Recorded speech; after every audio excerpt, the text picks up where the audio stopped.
everyone. My name is Natalie Baugh, if you don't know me. I'm currently a dietetic intern for the California State University ITSP program. So last week I talked to you about my first week of the internship, and I hope you liked it. I hope it was helpful somewhat, but I didn't really have an overall view yet about what I would be doing and what my projects look like, or what I would be having to complete. But now that I finished the second week, I definitely have a lot better view of the types of assignments I've been needing to complete or have completed already. So I wanted to share a little bit of that with you, because for me, some of them I had to kind of figure out on my own, and it was a little bit confusing, but just by going through them and figuring out and asking my preceptor for recommendations, I was kind of able to figure them out. So hopefully this helps you. I know each rotations or each internship is a little bit different, so this is according to the ISB program at CSULB, but hopefully your internship's a little bit similar, so that this helps you out as well. So I first wanted to talk about the weekly journals we're assigned to do. During orientation week, they told us we had to do weekly journals, so I thought, oh, they want us to write about our weeks, kind of summarize about our weeks, but that's not really what they want. So we are given modules at the beginning of each rotation, and they kind of have tasks that we need to complete in them. So they're activity sheets, but they have the directions of each thing we need to complete. So for us, we use Beachboard. It's kind of like Blackboard if you've ever used that, but for us, it's Beachboard. And on Beachboard, they have a Dropbox section where we can turn in each of our assignments. So for me, it was helpful to go there because under the Dropbox section, they also had a patient food service section, and under the patient food service section, they had the different assignments that they wanted to turn in. So I used it kind of as my checklist, as what I needed to get done. So under the weekly journals, they had section 1, 1.2, 1.4, 1.3, 1.6, different parts of the section, and that they wanted us to turn in, as well as section 2. For this module, there's only 2 sections, so they just had different parts of the 2 sections.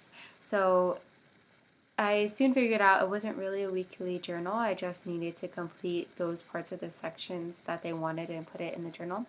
So because I'm here for 4 weeks, I just turned in 2 journals. I didn't turn in 4. I mean, if you wanted to split it up more and turn in 4, that's fine as well, but I just turned in 2. So I turned in journal 1 was the 1 point, and then for section 1, and then the weekly journal 2 was for the second section. So, and I did it more like a outline, and then for each point I did the paragraph or the description or whatever the assignment called for. So I hope that explains it a little bit more. I was really confused at first, but thanks to my fellow interns and my preceptor, I was able to figure it out. So I hope that helps a little bit. Next, I wanted to talk about my menu assignments. So again, I was a little bit confused on what exactly they wanted, but thank goodness my preceptor had examples for me, so I was able to definitely go back and refer to those and kind of create one that modeled what the other ones kind of look like. So I hope this is helpful as well. But we had to do a menu project, and I'm not done yet. The actual day that I'm doing it, I think, is next week or the week after. Soon. It's like in a week, I think. So I've had to complete a lot of it so far, just so we could get a lot of the ordering done and ready to go. So like I said, I kind of followed a template that was similar to my other interns that I've gone in the past. I found out later that my preceptor actually already had a template on her computer. So ask your preceptor if they already have a template that they want you to use, because if I would have known that, it actually would have saved me a lot of time. But I didn't know that, so I just kind of did it on my own. I had to use like my 3rd grade computer knowledge to construct this, and man, thank God for 3rd grade computer classes. Otherwise, I don't know if I would have been able to do this. but I figured it out, which is a good thing. So on the first page, I have a picture and then my topic. So I did making carbohydrates work for you. And then I have a quick explanation. So I said all about the nutritional benefits of carbohydrates to your everyday diet. And then my name, so Natalie Baugh, Dietetic Intern. And then after that, I have a recipe, a carbohydrate-based recipe. It's actually one that I created and I put up on the website. So if you're interested in it, go ahead and look up in the recipes. It's there. Super yummy. And I kind of had to reduce it so it would fit on one section of the page, but that's that. And then I put all of the nutritional facts next to it. So again, this was the template I kind of saw the other past interns do, so I kind of followed that. Now on the other side, I have just a little bit more information about carbohydrates. So the first section is a few things to remember when you're putting together your meals, and that's all about carbohydrates. And then the health benefits of carbohydrates. People always want to know the health benefits of food. And then the last thing is just two separate categories. So what examples of what complex carbohydrates look like, and then examples of what simple and processed carbohydrates look like. So in the end, I will fold this up. This is my example, but in the end I'll fold this up and be able to give it to when I present and do my presentation for that day. So that was super good. And then also I had to create, let me see if I can find it. I don't know if I have a copy of it. I also had to create what we will be handing out as advertisement. So it had the picture on top, and then it had the title underneath it, and then it had the menu for the day. So I also had to pick out a menu. I had to work with the food director and be like, is it okay if, or I had to ask them what types of recipes I could use for it. So I told them what I was looking for. They looked it up in their computer. They found a recipe that matched it, or they found several, and then I got to pick which one I wanted. So I actually picked out what the meal will look like for the cafeteria for that day. So you have to work closely with them, because then you will go back and then use that same menu and put it on your handout that they will use for advertisement. So make sure you do things in that order, otherwise you'll be kind of confused. But your preceptor should know too, so they should be able to help you with that. The next thing I wanted to talk about was the tray assessment. So I'll show you a quick example. I actually did one today, did a lunch tray assessment. So I always like to help out with the tray line whenever I can, if I have a little bit of extra time. It always helps out my coworkers and makes their day a little bit easier, so that's always nice. But if I have a tray assessment to do, then I'll usually try to do that as well.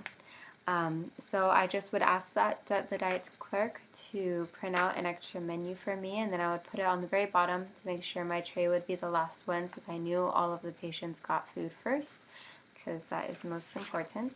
And then I would always time how long it would take for the food to get into the cart and to get up to the patient and delivered to the patient. And then I would take that amount of time. And I mean, if you want, actually take your tray up and follow the cart and wait till the food is given to the patient and then do the assessment. You're welcome to do that. But I didn't really want to be standing in the hallway doing the assessment and eating my food.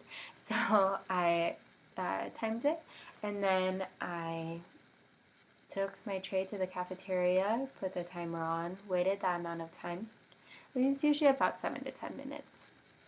And then I took my thermometer, I calibrated it for 2 minutes. Make sure when you're calibrating it to get ice cold water, freezing water, and then put the thermometer in it, wait about 2 minutes to calibrate. It should be 32 degrees Fahrenheit, 32 degrees Fahrenheit, which is freezing. If it's not, you might have to adjust it a little bit, and that's fine, it's just part of the calibration process. Once it's calibrated to 32 degrees Fahrenheit, then you're ready to test the temperature of each of the food. So this has a section, so it's like entree, chicken, starch, potato, vegetable squash. So I would take it, I would put it in the middle of the food, wait about a minute until the temperature settled at one distinct temperature, and then I would clean it with a sanitizing cloth, and then do the next one, So usually the hot foods, it was kind of hard to get to the correct temperature, but for this one, I still got rank of 91%. Over 90% is satisfactory. If it goes below 90%, then they may have to do an intervention. So, but it wasn't that for this case. So, yeah. You should be going over those with your preceptor after you finish them. So that's always good to know, because if it is below 90%, then you will have to do an intervention, and they have to know what problems to fix so that they can correct them, so they can make sure that their service is always correct. The next thing I wanted to talk about was the patient rounds. I'm going to show you a blank page because I don't want to give away patient information, but this is kind of a form that I use to do patient rounds. I really like it, so I would go to each of the patient's rooms and I would ask them questions. Well, first I would introduce myself. Say, hi, I'm Natalie Baugh. I'm the dietetic intern from the kitchen. I'm here to talk to you about the food you've been getting. And then usually they're so happy to have you. I mean, they're bored all day, they're stuck in a bed, they don't have any visitors sometimes, and so they're just happy that someone came to talk to them and visit them. So sometimes they'll just talk your ear off and really just invest time into them. They thoroughly are grateful for it. So, but also just be very respectful of if there is a doctor in the room already, or if there's a nurse in the room already, maybe don't try to go into that room, come back, wait, or if you can just tell that they're not feeling well, then, or they're not feeling up to talking, then be respectful of that too. If they are sleeping, then you can come back later. Also be respectful of sometimes the elderly patients are hard of hearing, so if you need to, maybe crouch down, get at eye-to-eye level with them so that they can watch you talk, and talk directly to them. Don't shout, but you can talk a little bit louder just to help them try to understand more what you're saying. But other patients are fine, they can hear perfectly fine, and they'll just talk your ear off. So, but just always make sure you're respectful in every situation you're given concerning that, but it will be different for each patient.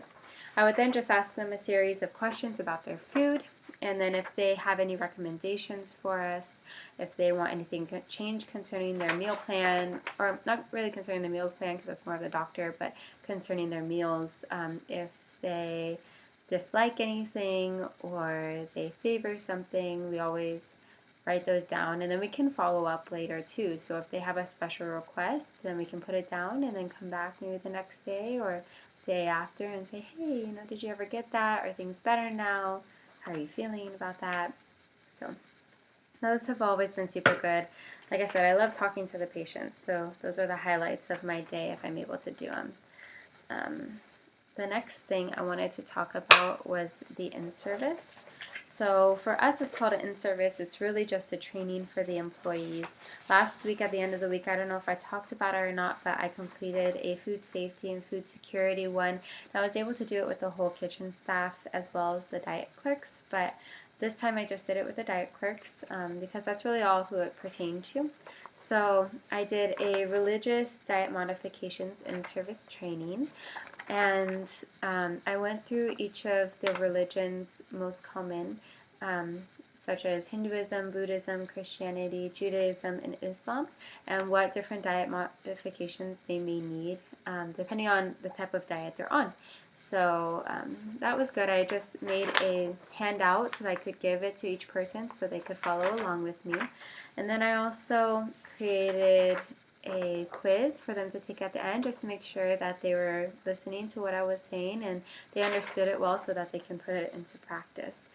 Really always try to engage whoever you're talking to, whether it's like 3 people or whether it's 20 people.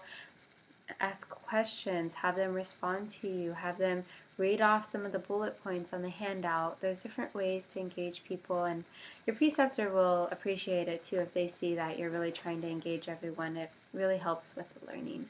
So those are kind of a few of the projects I've been working on this week and have completed so far, and those are some of the big ones, the main ones. So hopefully it was helpful to you. Hopefully your assignments are similar to this if you're in a different internship. But either way, I hope it was helpful, and thank you so much for watching.